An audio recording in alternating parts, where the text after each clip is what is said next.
ಅಭಿಲಾಷಾಳ ಕೈಯಲ್ಲಿ ಒಂದು ವಿಷ ಬಾಟಲ್, ಅವಳ ಕಣ್ಣಲ್ಲಿ ಕಣ್ಣೀರು. ಮದುವೆ ಇನ್ನೇನು ಆರಂಭವಾಗಲಿದೆ. ಅಷ್ಟರಲ್ಲಿ ಅವಳು ಹೇಳುತ್ತಾಳೆ, ಈ ಮದುವೆ ನನಗೆ ಇಷ್ಟವಿಲ್ಲ. ಎಲ್ಲರೂ ಅವರ ತಂದೆಯನ್ನೇ ನೋಡುತ್ತಿರುತ್ತಾರೆ.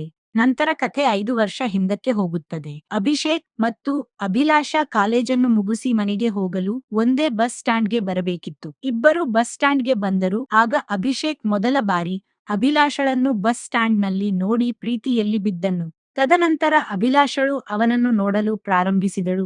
ಒಬ್ಬರನ್ನೊಬ್ಬರು ಕಣ್ಣಿನಲ್ಲಿ ಕಣ್ಣಿಟ್ಟು ನೋಡುತ್ತಿದ್ದರು. ಹೀಗೆ ಕೆಲವು ದಿನಗಳು ಕಳೆದವು. ಒಂದು ದಿನ ಅಭಿಷೇಕ್ ತನ್ನ ಪ್ರೀತಿಯನ್ನು ಅಭಿಲಾಷಳ ಬಳಿ ಹೇಳಲು ಹೋಗುತ್ತಾನೆ. ಆದರೆ ಆ ದಿನ ತುಂಬಾ ಮಳೆ ಸುರಿಯುತ್ತಿತ್ತು. ಮಳೆಯನ್ನು ಲೆಕ್ಕಿಸದೆ ಅವನು ತನ್ನ ಪ್ರೀತಿಯನ್ನು ಹೇಳಲು ಹೋಗುತ್ತಿದ್ದ. ಅಭಿಲಾಷ್ ಅವನು ಬರುತ್ತಿರುವುದನ್ನು ನೋಡುತ್ತಿದ್ದಳು. ಅಷ್ಟರಲ್ಲಿ ಅವರ ತಂದೆ ಬರುತ್ತಾರೆ. ಬಸ್ ಸ್ಟ್ಯಾಂಡ್ ನಲ್ಲಿ ತುಂಬಾ ಜನ ಸೇರಿದ್ದರು. ತನ್ನ ಮಗಳು ಯಾರನ್ನು ನೋಡುತ್ತಿದ್ದಾಳೆ ಎಂದು ಅವರ ತಂದೆ ಹಿಂದೆ ತಿರುಗಿದಾಗ ಅಭಿಷೇಕ್ ಕಣ್ಮರೆಯಾಗಿ ಹೋಗುತ್ತಾನೆ. ಆ ದಿನ ಅಭಿಷೇಕ್ ತುಂಬಾ ಬೇಜಾರಾಗಿ ನಿರಾಸೆಯನ್ನು ಕಾಣುವಂತೆ ಆಗುತ್ತದೆ. ತದನಂತರ ಅಭಿಲಾಷಾ ಒಂದು ದಿನ ಬಸ್ ಸ್ಟ್ಯಾಂಡ್ ನಲ್ಲಿ ಅವನನ್ನೇ ನೋಡುತ್ತಿರುವುದನ್ನು ಅವನು ಗಮನಿಸುತ್ತಾನೆ.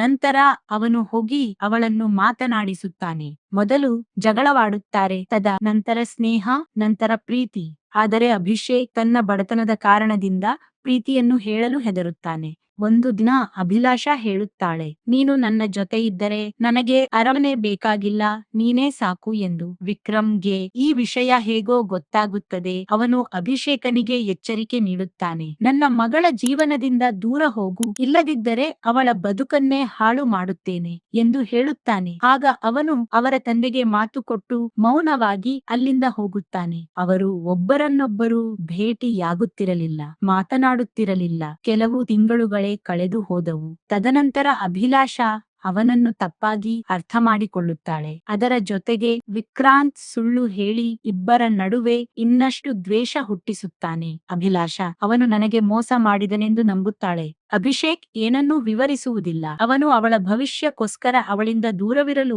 ಪ್ರಯತ್ನಿಸುತ್ತಿರುತ್ತಾನೆ, ಏಕೆಂದರೆ ಅವನು ಕೊಟ್ಟ ಮಾತನ್ನು ಉಳಿಸಬೇಕಾಗಿತ್ತು. 5 ವರ್ಷಗಳ ನಂತರ ಅಭಿಷೇಕ್ ಯಶಸ್ವಿ ವ್ಯಕ್ತಿಯಾಗಿರುತ್ತಾನೆ.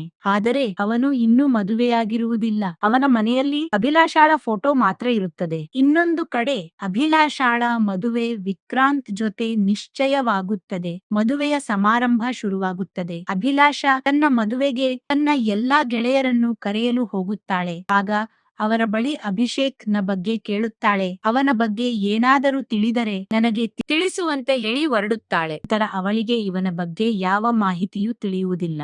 ಅವಳು ಈ ಮದುವೆಗೆ ಅವರ ತಂದೆಯ ಬಲವಂತದಿಂದ ಒಪ್ಪಿಗೆ ನೀಡಿರುತ್ತಾಳೆ. ಮದುವೆಯ ದಿನ ಅಭಿಲಾಷಳು ಹಸೆ ಮಣೆಯ ಮೇಲೆ ಕೂತಿರುತ್ತಾಳೆ.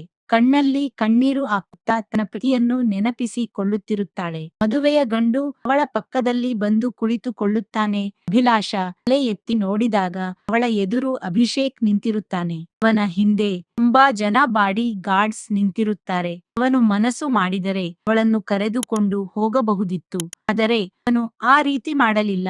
ನಂತರ ಅವಳು ಕಣ್ಣಿನಲ್ಲಿ ಕಣ್ಣೀರು ಹಾಕುತ್ತಾ ಹಸೆಮಣೆಯಿಂದ ಮೇಲಕ್ಕೆ ಎದ್ದು, ಈ ಮದುವೆ ನನಗೆ ಇಷ್ಟವಿಲ್ಲ ಎಂದು ಹೇಳುತ್ತಾಳೆ. ಎಲ್ಲರೂ ಅವರ ತಂದೆಯನ್ನೇ ನೋಡುತ್ತಿರುತ್ತಾರೆ.